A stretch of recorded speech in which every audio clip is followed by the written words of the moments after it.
সবাইকে নতুন ভিডিওতে স্বাগতম। আরেকটি ছোট্ট ভিডিও নিয়ে চলে এসেছি আপনাদের মাঝে। আশা করছি সবার ভালো লাগবে। সকালবেলায় আজকে বাজারে চলে গিয়েছিলাম, আর সেখান থেকে বেশ অনেক কিছুই বাজার করা হয়েছে। এখানে প্রথমে আমি ডিমগুলো নামিয়ে নিচ্ছি।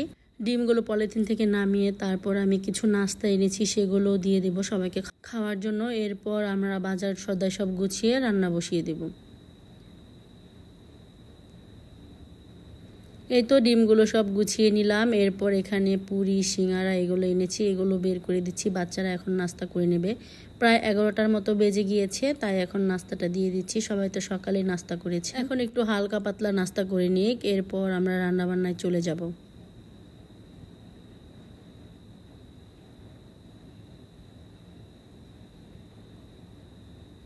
সাথে কিন্তু একটু সালাদও ছিল, সেটাও নিয়ে নিলাম। আর আমাদের সন্ধ্যার নাস্তার জন্য আমরা কিছু বিস্কিট এনেছি, সেগুলো এখন গুছিয়ে রেখে দেব। বাচ্চারা সন্ধ্যার সময় দুধ দিয়ে তারপরে চা দিয়ে টোস্ট বিস্কুট খায়, সেজন্য এই বিস্কিটটা আমরা বেশি এনে থাকি। ঘিয়ে বাজার টোস্ট এনেছি, এখন এগুলো সব গুছিয়ে রেখে দেব। তারপর সবাই নাস্তা করব। এরপর আমরা বাজারগুলো গুছিয়ে নেব। এই তো নাস্তা করার পর চলে এসেছি এখানে বাজার গোছানোর জন্য। প্রথমে নামিয়ে নিলাম এখানে মুড়ি। আমাদের মুড়িটা অনেক বেশি লাগে, সেজন্য মুড়ি কয়েকদিন পর আনতে হয়। এখানে শুকনা মরিচ এনেছি, একটা বেলুন এনেছি। ইঁদুরে কিন্তু আমাদের বেলুনগুলো সব নষ্ট করে ফেলেছে, সেজন্য। আর এখানে এনেছি মুরগিটাও অনেকগুলো পলিথিন দিয়ে একসাথে রেখে তারপর একসাথে এনেছি আটা। তারপর এখানে গরম মশলা এনেছি, এলাচ, দারচিনি, লবঙ্গ, তেজপাতা। এখানে ছিল পোলাওয়ের চাল, ছিল কাঁচামরিচ। এরপর এনেছি আদা, রসুন। আমাদের বাড়ির আজকে অনেকগুলো জুতা কুকুরে কেটে ফেলেছে, তাই বাচ্চাদের জন্য এক জোড়া স্যান্ডেলও এনেছি। বড় ছেলেটার স্যান্ডেল কেটে নিয়েছে। আর এখানে তেল, সাবান, শ্যাম্পু এগুলো এনেছি। তারপরে এনেছি ডাল। এই তো এখানে তেজপাতা, দারচিনি, এলাচ আগেই নামিয়ে নিয়েছি। চা পাতাও শেষ হয়ে গিয়েছিল, চা পাতা এনেছি, রসুন এনেছি। সব কিছু এখন গুছিয়ে রেখে দেব, তারপর আবার রান্নাবান্নায় চলে যাব।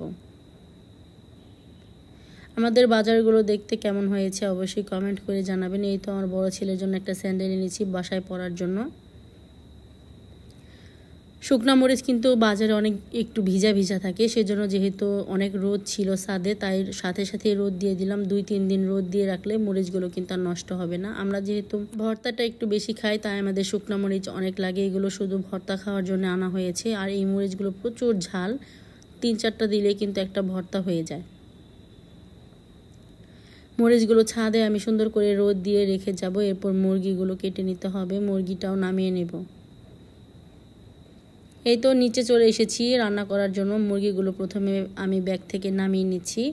এগুলো আমার যা কেটে দেবে, আর আমি রান্না বসিয়ে দেব, কারণ অনেকটাই দেরি হয়ে গিয়েছে। আমরা যখন বাজারে গিয়েছিলাম আমার যা কিন্তু এরই পাশে সব কিছু কেটে রেখেছে। এখানে মাছ রান্নার জন্য বেগুন, আলু কেটেছে। মাছও ভিজিয়ে রেখে গিয়েছিলাম।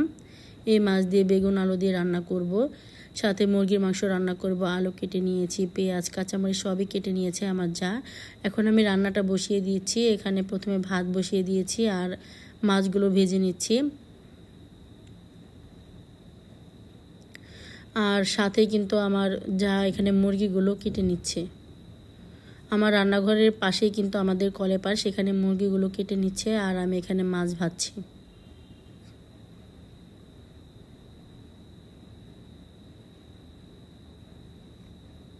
আজকে 2টা তরকারি রান্না করব, শুধু মাছের তরকারি আর এই যে মুরগির মাংস রান্না করব, আর কোনো কিছুই রান্না করব না। এই তো প্রথমে আমি মাছগুলো ভেজে মাছের তরকারিটা বসিয়ে দিচ্ছি। এখানে পেঁয়াজ, কাঁচামরিচগুলো সুন্দর করে ভেজে নিয়েছি। এরপর আমি পানি দিয়ে দিলাম। পানির মধ্যে এখন একে একে সব মশলা দিয়ে দিব। প্রথমে আমি লবণ দিয়ে দিলাম, এরপর হলুদের গুঁড়া, মরিচের গুঁড়া, ধনিয়ার গুঁড়া, আদা, রসুন সব কিছু দিয়ে ভালো করে কষিয়ে নেব।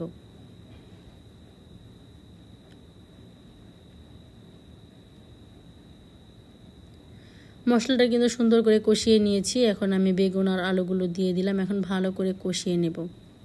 আমার এই ছোট ছোট ভিডিওগুলো যদি আপনাদের কাছে ভালো লেগে থাকে, তাহলে আমার ইউটিউব চ্যানেলটা সাবস্ক্রাইব করে দিবেন। আর সাবস্ক্রাইব করা হলে পাশে থাকা ছোট্ট বেল আইকনটি প্রেস করে দিবেন, তাহলে আমি নতুন নতুন ভিডিও ছাড়ার সাথে সাথে আপনাদের কাছে নোটিফিকেশন চলে যাবে, আপনারা আমার ভিডিওটি দেখে নিতে পারবেন। এই তো সবজিটা ভালো করে কষিয়ে ঝোল দিয়ে দিয়েছিলাম। ঝোলের পানি বলক আসার পর আমি এখানে মাছগুলো দিয়ে দিলাম। এরপর মুরগির মাংসটাও বসিয়ে দিয়েছি। এখানে দারচিনি, এলাচি, তেজপাতা, লবঙ্গ সব কিছু তেলের মধ্যে দিয়েছি। এরপর পেঁয়াজ আর কাঁচামরিচও দিয়ে দিয়েছি। তারপর এগুলো এখন সুন্দর করে ভেজে নেব। এরপর এখানে দিয়ে দিচ্ছি স্বাদ অনুযায়ী লবণ। লবণটা দিলে কিন্তু পেঁয়াজটা তাড়াতাড়ি নরম হয়ে যায়, সেজন্য লবণটা আগেই দিয়ে দিলাম। এরপর দিয়ে দেব আদা রসুন। আদা রসুন আর লবণ দিলে কিন্তু পেস্টটা অনেক তাড়াতাড়ি নরম হয়ে যায়। এগুলো দিয়ে একটু ভালো করে কষিয়ে নেব। এরপর আমি একে একে সব মশলা দিয়ে দেব। এই তো দিয়ে দিলাম প্রথমে মরিচের গুঁড়া, তারপরে দিয়ে দিলাম ধনিয়ার গুঁড়া, এরপর দিয়ে দিলাম হলুদের গুঁড়া। ভালো করে মশলাটা কষানো হয়ে গেলে তারপর এখানে মুরগির মাংসগুলো দিয়ে দেব। একটু পানি দিয়ে ভালো করে কষিয়ে নিতে হবে, তাতে আর মশলার গন্ধটা থাকবে না। মশলাটা কিন্তু আমার কষানো হয়ে গিয়েছে। এখন আমি পরিষ্কার করা মাংসগুলো দিয়ে দেব। আজকে এখানে একটা মুরগি নিয়েছি, আর বেশ বড় বড় ছিল মুরগিগুলো। সাথে কিন্তু অল্প একটু পোলাও রান্না করব, কারণ আমার জায়ের ভাই এসেছে আর ও আজকে চলেও যাবে, ওর জন্য একটু পোলাও রান্না করব।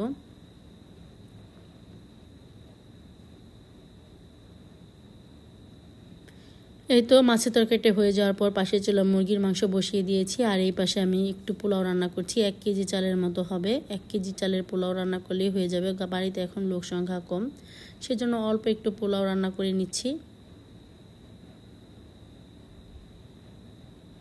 এই তো দিয়ে দিলাম অল্প একটু দুধ, তারপরে পরিমাণ মতো পানি দিয়ে দেব।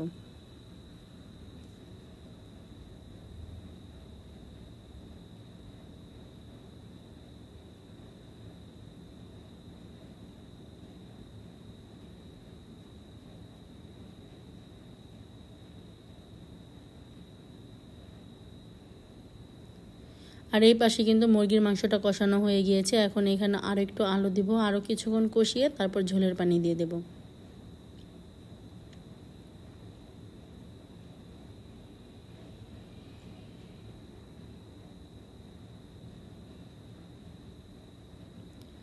আলুগুলো দিয়ে অনেকক্ষণ কষিয়ে নিয়েছি। এখন আমি এখানে ঝোলের পানি দিয়ে দিচ্ছি।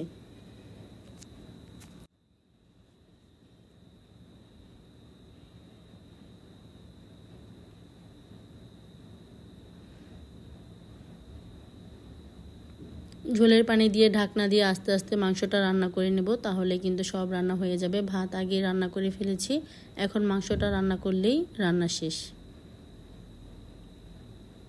আর এই পাশে পোলাও যা যা দেওয়া সব কিছু দিয়ে দিয়েছি, রান্না বান্না হয়ে গিয়েছে। এই তো পোলাওটা দেখতে কিন্তু খুবই ঝরঝরে হয়েছে আর অনেক সুন্দর হয়েছে। মাছের তরকারিটা বেশ মজা হয়েছিল। এই তো মুরগির মাংসের ঝোল আর ছিল সাদা ভাত। এই আজকে রান্না বান্না আমাদের। আজকে এই পর্যন্তই। আগামী ব্লগ দেখার আমন্ত্রণ জানিয়ে আজকে বিদায় নিচ্ছি। আল্লাহ হাফেজ, আসসালামু আলাইকুম।